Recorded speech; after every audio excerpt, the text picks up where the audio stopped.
నమస్తే, welcome to morning prime time news. నేను Sheela. Bulletin ముందుగా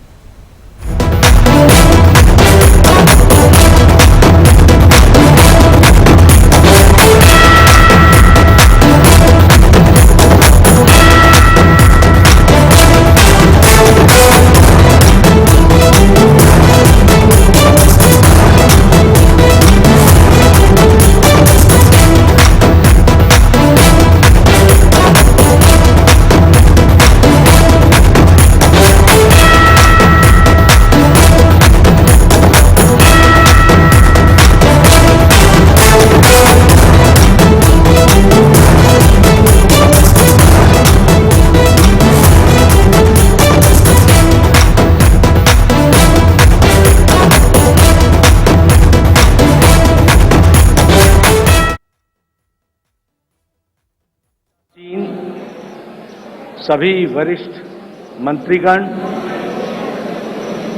यहां उपस्थित हमारे भारत सरकार के मंत्रीगण, संसदीय बोर्ड के सभी वरिष्ठ सदस्यगण और हमारे पत्रकार मित्रों, आज इस संकल्प पत्र के लॉन्चिंग के अवसर पर हम सब लोग यहां एकत्र आए हैं और इस कार्यक्रम में हम सबको आदरणीय प्रधानमंत्री जी का संबोधन सुनने को मिलेगा और संकल्प पत्र अगले 2024 से हम किस प्रकार से देश की सेवा प्रधानमंत्री मोदी जी के नेतृत्व में करेंगे, इसके बारे में हम सब लोगों को जानकारी मिलेगी।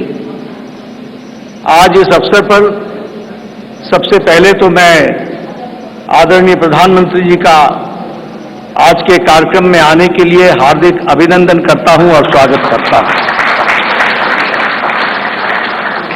प्रधानमंत्री जी जब भी पार्टी की कोई भी गतिविधि होती है, उस गतिविधि के साथ वो अपने आप को जोड़ते हैं और जैसा मैंने पहले भी कहा है कि तमाम प्रधान प्रशासक होने के नाते जिम्मेवारियों को निभाते हुए पार्टी उनकी हमेशा पहली प्रायोरिटी रही है और पार्टी को वो हमेशा जब भी हमने समय मांगा तो उनका मिला है। आज वो फिर इस चुनावी कार्यक्रम में और अन्य व्यस्तताओं के बीच में आप हम सबके बीच में हैं। आपका पुनः अभिनंदन और स्वागत है। आज भारत रत्न डॉक्टर भीमराव अंबेडकर जी की जन्म जयंती है। हम सब की ओर से उनको श्रद्धांजलि पूर्वक नमन। और हम सब जानते हैं कि डॉक्टर अंबेडकर जी ने अपना सारा जीवन सामाजिक न्याय के लिए पूरी ताकत के साथ सामाजिक न्याय की लड़ाई उन्होंने जीवन भर लड़ी। ऐसे डॉक्टर भीमराव अंबेडकर जी के रास्ते पर चलते हुए भारतीय जनसंघ से लेकर भारतीय जनता पार्टी हमेशा इस विचार को और सामाजिक न्याय की लड़ाई सत्ता में रहे तो भी और सत्ता में न रहे तो भी हमेशा इस सामाजिक न्याय की लड़ाई को हम सब लोगों ने लड़ा है। हम जानते हैं कि आज संकल्प पत्र को लोकार्पण होगा, लॉन्चिंग होगी,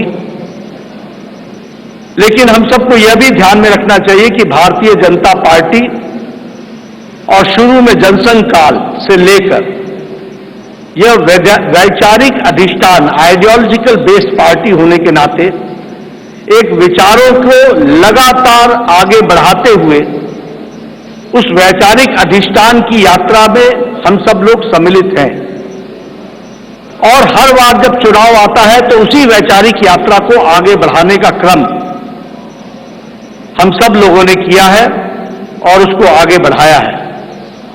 जिस बात को 1952 में श्यामा प्रसाद मुखर्जी जी ने कही, जिसे आगे पंडित दीनदयाल उपाध्याय जी ने आगे बढ़ाया, उस विचारधारा से हम कभी डिगे नहीं, हम उसको समर्पित रहे और उसको आगे बढ़ाने में हम सब लोगों ने भरसक प्रयास किया है और हम कह सकते हैं कि मैनिफेस्टो या संकल्प पत्र यह उस विचारधारा, उस वैचारिक अधिष्ठान का अनफोल्डमेंट है। उसी को आगे किस तरीके से बढ़ाया जाए, उस यात्रा को आगे बढ़ाने का काम हम सब लोगों ने किया है। हम सब जानते हैं एक समय में हमने एकात्म मानववाद की बात कही, उसी को आगे हम लोगों ने जब हम सरकार में आए तो अंत्योदय के रूप में हम लोगों ने उसको स्थापित किया और प्रधानमंत्री मोदी जी ने उसको सरल भाषा में सबको समावेश करते हुए और सबकी भाषा में उसको सबका साथ, सबका विकास, सबका विश्वास, सबका प्रयास से जोड़ते हुए नीतियों को आगे बढ़ाने का काम किया।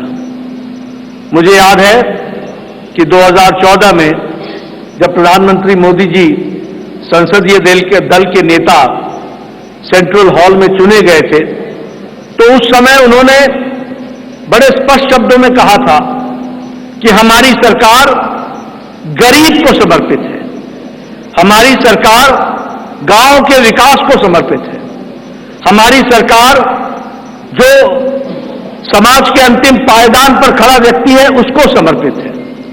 और उसी को कार्य रूप देते हुए 2014 से एक लंबी यात्रा करते हुए पिछले 10 वर्षों में प्रधानमंत्री मोदी जी के नेतृत्व में देश ने इन सारे आयामों को बखूबी जनता को, गांव गरीब की चिंता करते हुए उसको आगे बढ़ाने का काम किया है। मित्रों, मैं यहां एक बात और भी कहना चाहता हूं कि जब देश की जनता क्लियर मैंडेट देती है तो नतीजे भी बड़ी स्पष्टता के साथ आते हैं।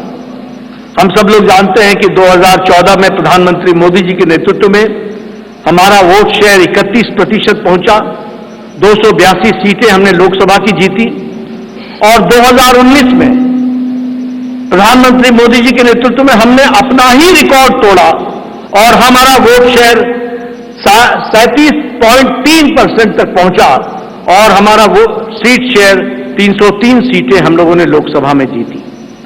हम ये कह सकते हैं कि इस क्लियर मैंडेट को प्रधानमंत्री मोदी जी ने गांव के लिए, गरीब के लिए, वंचित के लिए, दलित के लिए, हमारी महिलाओं के लिए, हमारे युवाओं के लिए, हमारे किसान भाइयों के लिए और हमारे वंचित भाइयों के लिए उनको समर्पित किया।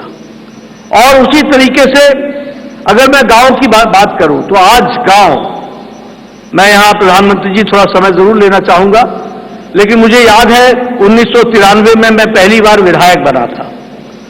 उस समय हमें अपने विधानसभा क्षेत्र में लगभग 90% के गांवों को घूमने के लिए पैदल जाना पड़ता था। आज हम कह सकते हैं कि ग्रामीण सड़क 3,80,000 किलोमीटर की ग्रामीण सड़कें बनी हैं, ऑल वेदर रोड बना और ऑल वेदर रोड के माध्यम से पक्की सड़कें बनी। आज हमारे इलाकों में कोई ऐसा गांव नहीं रहा जहां हम पक्की सड़क से पहुंच नहीं सकते हैं। यह बदलता भारत की तस्वीर हमने देखी है। उसी तरीके से अभी अभी 60,000 नए गांवों को पक्की सड़कों से जोड़ने का काम हुआ है और ऑल वेदर रोड्स बनी है। कभी हमने कल्पना नहीं की थी कि गांव का सशक्तिकरण होगा, कभी गांव में भी कोई ऑप्टिकल फाइबर पहुंचेगा, लेकिन आज मुझे खुशी है कि आपके नेतृत्व में 2 लाख पंचायतों को आपके नेतृत्व में ऑप्टिकल फाइबर से जोड़ दिया गया है और उनको भी इंटरनेट फैसिलिटीज के साथ जोड़ा गया है। गरीब कल्याण की बात करें तो एक समय में यह असंभव सी बात लगती थी कि हम गरीब तक अन्न पहुंचा सकेंगे, लेकिन आपने त्रासदी में भी अवसर ढूंढ करके प्रधानमंत्री गरीब कल्याण अन्न योजना की स्कीम को आगे बढ़ाया। 80 करोड़ की जनता को या तो 5 किलो गेहूं या 5 किलो चावल या और 1 किलो दाल ये देने की व्यवस्था की। आज उसके कारण हम ये कह सकते हैं कि लगभग 25 करोड़ लोग, भारत की आबादी आज गरीबी की रेखा से ऊपर उठ करके अबव पॉवर्टी लाइन में आ गई, बिलो पॉवर्टी लाइन से निकल गई। ये भी हमारे ध्यान में। और इंटरनेशनल मॉनिटरी फंड के अनुसार अति गरीबी भारत में अब 1% से भी कम हो गई है, 0.08% 7% पर लाकर के खड़ा किया है। उसी तरीके से आवास योजना मैं यहां बार बार सुनाता हूं और मुझे वो बार बार इच्छा भी होती है बताने की, क्योंकि वो धरातल की सच्चाई थी। एक समय में हमारे यहां हमारा ब्लॉक डेवलपमेंट ऑफिसर आके बताता था कि एमएलए साहब आपके यहां एक पंचायत में 2 इंदिरा आवास योजना मिली है, 2। अब बताओ इसको किसको दें? और मेरे लिए प्रश्न उठता था कि ये किसको दें, क्योंकि एक अनार 100 बीमार मैं किसके दूंगा? मैं बीडीओ साहब को कहता था कि आप ही तय करो कौन से मापदंड पर आप दे सकते हो। लेकिन आज 4 करोड़ प्रधानमंत्री आवास योजना में पक्के घर बन गए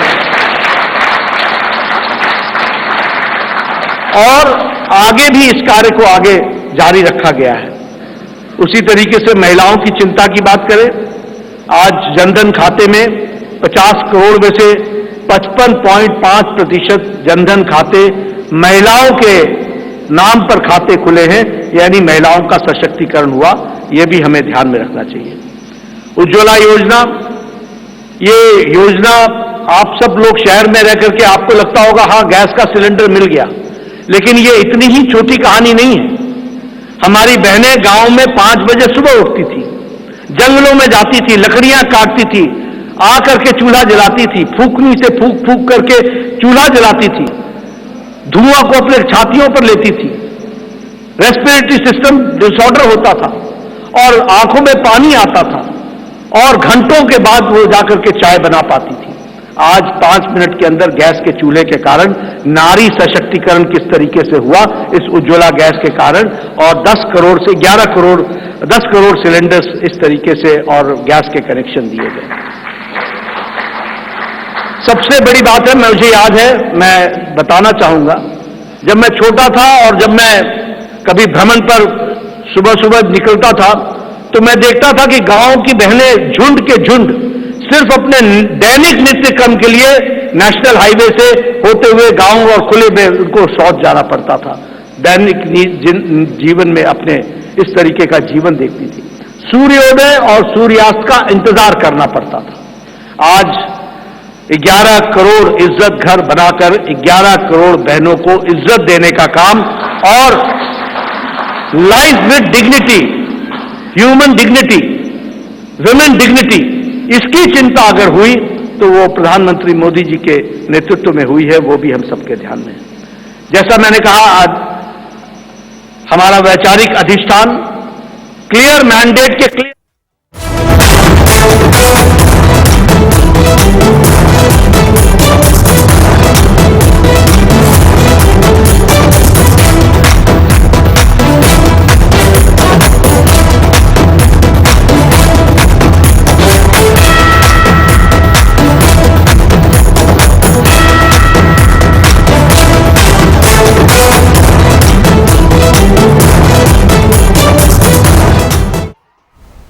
ఏపీ సీఎం జగన్ పై గుర్తు తెలియని వ్యక్తి దాడికి పాల్పడ్డాడు. బస్సు యాత్రలో భాగంగా సింగ్ నగర్ చేరుకున్న సీఎం జగన్ పై రాయి విసిరాడు.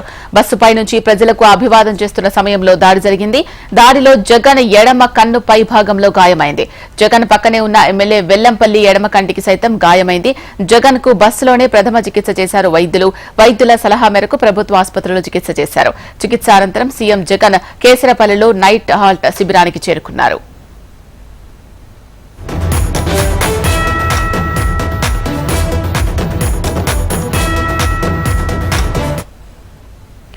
జగన్ మేమంతా సిద్దం బస్సు యాత్రకు ఇవాళ విరామం ప్రకటించారు. కంటికి గాయం కారణంగా సీఎం జగన్ విశ్రాంతి తీసుకోవాలని వైద్యులు సూచించారు. దీంతో ఇవాళ బస్సు యాత్రకు విరామం ప్రకటించారు. గుడివాడ సభను రేపటికి వాయిదా వేశారు. వైద్యుల సలహా మేరకు కేసరపల్లి క్యాంపు నుండి మెరుగైన చికిత్స కోసం విజయవాడ ప్రభుత్వ ఆసుపత్రికి చేరుకున్నారు. వైద్యులు చికిత్స అనంతరం తిరిగి కేసరపల్లికి చేరుకున్నారు. సీఎం జగన్ తో పాటు ఆయన సతీమణి భారతి ఉన్నారు.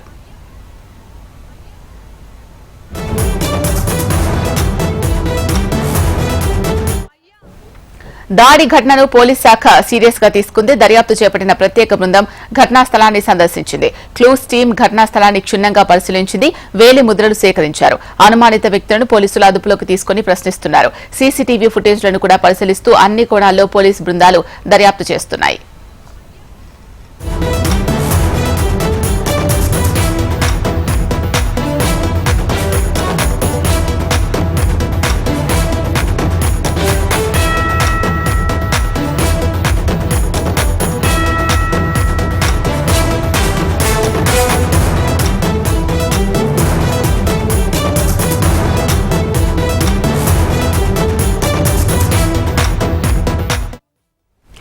సీఎం జగన్ దాడి ఘటనపై ఈసీ ఆరా తీసింది. ఈ ఘటనకు బాధ్యులను త్వరితగతిన గుర్తించాలని విజయవాడ సిపికి ఎన్నికల ప్రధానాధికారి ఆదేశాలు జారీ చేశారు.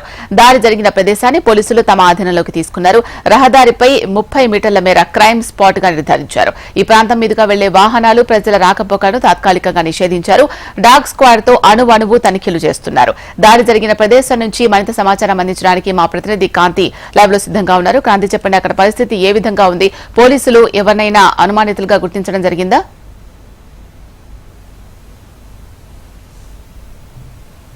సీఎం జగన్మోహన్ రెడ్డి నిన్న విజయవాడలో సిద్ధం బస్సు యాత్ర చేస్తున్న సమయంలో దాడి ఏదైతే జరిగిందో దాడికి సంబంధించినటువంటి వివరాలను పోలీసులు సేకరిస్తున్నారు. అయితే ఎక్కడైతే దాడి జరిగిందో, ఏదైతే దాడి జరిగిన ప్రదేశంలో ప్రస్తుతం మనం ఉన్నామో, ఇది సింగ్ నగర్ నుంచి ఫ్లైఓవర్ దిగగానే డాబా కొట్ల సెంటర్ నుంచి వచ్చే రోడ్డు. ఈ బస్సు ఏదైతే ఉందో బస్సు యాత్రలో భాగంగా ఆయన ప్రజలకు అభివాదం చేస్తూ ఇప్పుడు మనకి కనిపిస్తున్న రోడ్డు అంతా కూడా ఫుల్గా ప్రజలతోటి నిండిపోయిన నేపథ్యంలో బస్సు ముందుకు వస్తున్న సమయంలో కరెక్ట్గా ఈ స్కూల్ పక్కనే బస్సు వచ్చిన సమయంలో అవతల నుంచి, అంటే ఇప్పుడు మనకి బస్సు ఇటువైపు వస్తూ ఉంది, ఆపోజిట్ సైడ్ లో ఉన్న పైనుంచి ఈ ఏదైతే రాయి ఏదైతే వచ్చి తగిలిందో, జగన్మోహన్ రెడ్డి తలకి తగిలిందో ఆ తలకు ఎక్కడి నుంచి వచ్చి తగిలింది, అలాగే చుట్టుపక్కల ఉన్నటువంటి సీసీటీవీ ఫుటేజ్ ని సైతం పోలీసులు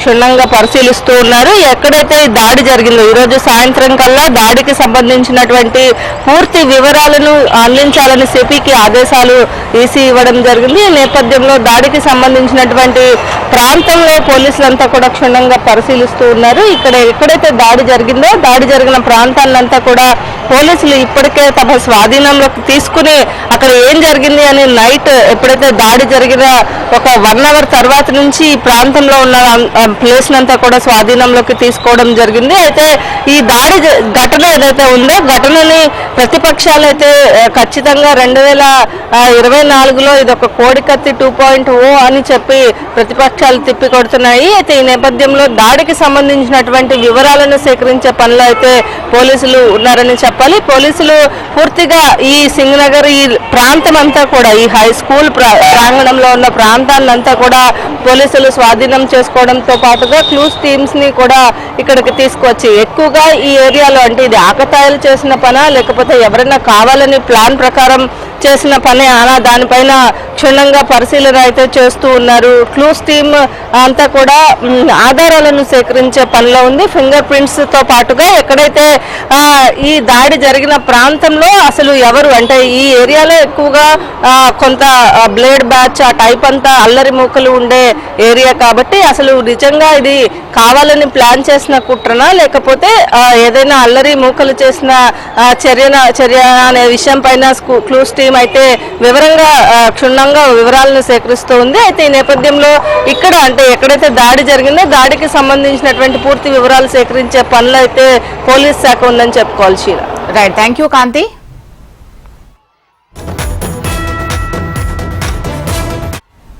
ఏపీ సీఎం జగన్ పై గుర్తు తెలియని వ్యక్తి దాడికి పాల్పడ్డాడు. బస్సు యాత్రలో భాగంగా సింగ్ నగర్ చేరుకున్న సీఎం జగన్ పై రాయి విసిరాడు.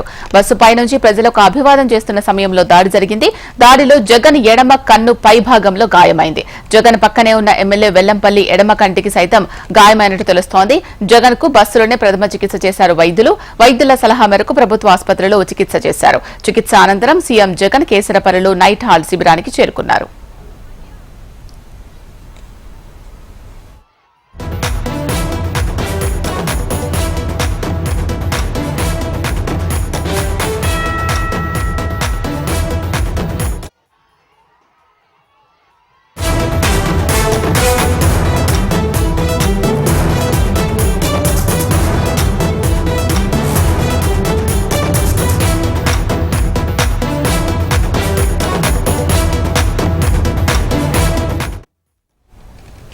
జగన్ మేమంతా సిద్ధం బస్సు యాత్రకు ఇవాళ విరామం ప్రకటించారు. కంటికి గాయం కారణంగా సీఎం జగన్ విశ్రాంతి తీసుకోవాలని వైద్యులు సూచించారు.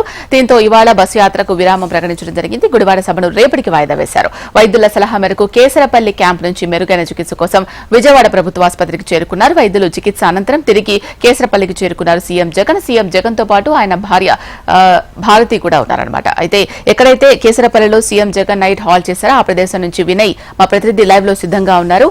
వినయ్, దీనికి సంబంధించి మరి ఏపీ సీఎం జగన్ ఏమైనా స్పందించడం జరిగిందా? శీలా, మేమంతా సిద్ధం బస్సు యాత్రలో నిన్న సాయంత్రం ముఖ్యమంత్రి జగన్మోహన్ రెడ్డిపై దాడి జరిగింది. ఆ దాడి అనేది రాష్ట్ర రాజకీయాల్లో కలకలం రేపుతా ఉంది. నిన్న క్యాట్ బాల్ తో సీఎం జగన్మోహన్ రెడ్డి పైన దాడి జరిగింది. ఆ దాడిలో భాగంగానే ఎడమ కన్నికి గాయమైంది. గాయమైన అనంతరం నిన్న అర్ధరాత్రి సీఎం జగన్మోహన్ రెడ్డి విజయవాడ జీజీహెచ్ హాస్పిటల్కి వెళ్లి చికిత్స చేయించుకున్నారు. దాదాపు అరగంట పాటు ఆయనకి వైద్యులు చికిత్స చేశారు. ఎడమ కన్ను పైన గాయం అవడంతో 2 కుట్లు వైద్యులు వేశారు. అనంతరం సీఎం జగన్మోహన్ రెడ్డి అక్కడి నుంచి నైట్ స్టేకి, ఏదైతే కేసరపల్లి దగ్గర నైట్ స్టే ఉందో అక్కడికి వచ్చారు. ప్రజెంట్ మనం విజువల్స్ లో చూస్తున్న ప్రాంతంలోనే సీఎం జగన్మోహన్ రెడ్డి బస చేశారు. ఈ రోజు షెడ్యూల్ ప్రకారంగా మేమంతా సిద్ధం బస్సు యాత్ర గుడివాడలో భారీ బహిరంగ సభ ఉంది. కానీ నిన్న జరిగిన ఘటనతో డాక్టర్లు సూచనల మేరకు సీఎం జగన్మోహన్ రెడ్డి రోజు పూర్తి స్థాయి రెస్ట్ లో ఉన్నారని కూడా చెప్పొచ్చు. మరోవైపు కొద్దిసేపటి క్రితమే వైద్యులు కూడా ఈ నైట్ హాల్ట్ క్యాంప్ దగ్గరికి చేరుకున్నారు. సీఎం జగన్మోహన్ రెడ్డి కంటికి సంబంధించిన అప్డేట్ సంబంధించి కూడా డాక్టర్లు పరీక్ష చేస్తున్నట్టు కూడా మనకి తెలుస్తా ఉంది. ఎందుకంటే నిన్న అర్ధరాత్రి 2 కుట్లు వేసిన నేపథ్యంలో వైద్యులు 2 రోజుల పాటు విశ్రాంతి తీసుకోవాలని చెప్పి సీఎం జగన్మోహన్ రెడ్డికి సూచించారు. స్వెల్లింగ్ వస్తే మరొకసారి హాస్పిటల్కి రావాల్సి ఉంటుంది.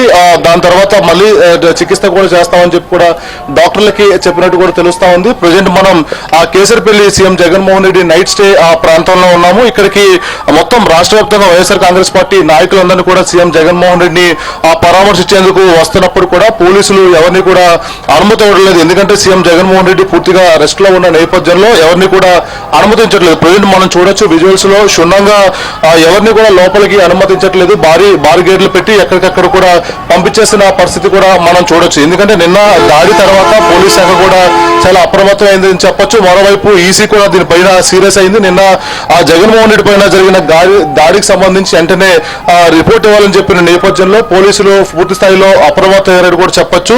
మొత్తానికి నిన్న జరిగిన దాడికి సంబంధించి అయితే మటుకి పొలిటికల్ గా కాకరేపుతా ఉంది. ఎందుకంటే ఇప్పటికే ఒకవైపు విపక్షాలన్నీ కూడా ట్విట్టర్ వేదికగానే దీన్ని సంబంధించిన కొద్దిగా వ్యంగ్యంగా పోస్టులు చేస్తున్న నేపథ్యంలో పూర్తిగా వైఎస్ఆర్ కాంగ్రెస్ పార్టీ నాయకులందరూ కూడా మండిపడుతున్న పరిస్థితి కనిపిస్తా ఉంది. ముఖ్యంగా గతంలో 2019 ఎన్నికలకు ముందు ఎయిర్పోర్ట్ లో కోడికత్తుతో సీఎం జగన్మోహన్ రెడ్డి పైన దాడి జరిగింది. మరి ఇదే సమయంలో మళ్ళీ క్యాట్ బాల్ తో దాడి జరిగిన నేపథ్యంలో ప్రజల్లో ముఖ్యమంత్రి జగన్మోహన్ రెడ్డి బలంగా ఉన్న నేపథ్యంలోనే వాళ్ళకి ఆ ఆదరణ చూసి వారో లేక ఈ విధంగా దాడికి పాల్పడుతున్నారంటూ కూడా వైఎస్ఆర్ కాంగ్రెస్ పార్టీ నాయకులు మండిపడుతున్న పరిస్థితి కనిపిస్తా ఉంది.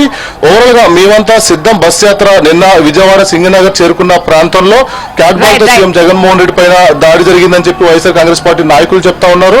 కొద్దిగా ఎడంకన్నికి గాయమైంది. ఈ నేపథ్యంలో వైద్యులు సూచన మేరకు ప్రస్తుతం CM Jaganmohan Reddy Kesarapalli night camp దగ్గర విరామంలో ఉన్నారు. తర్వాత ఏంటి ఈ ప్రోగ్రామ్ షెడ్యూల్ ఏంటి, ఏ విధంగా ముందుకెళ్తారన్న దానిపైన వైసీపీ అధిష్టానం ఈ రోజు సాయంత్రంలో క్లారిటీ ఇవ్వబోతా ఉంది. Sheela, right, thank you Vinay. బుటెల్లో షార్ట్ బ్రేక్ తీసుకుందాం. Stay tune.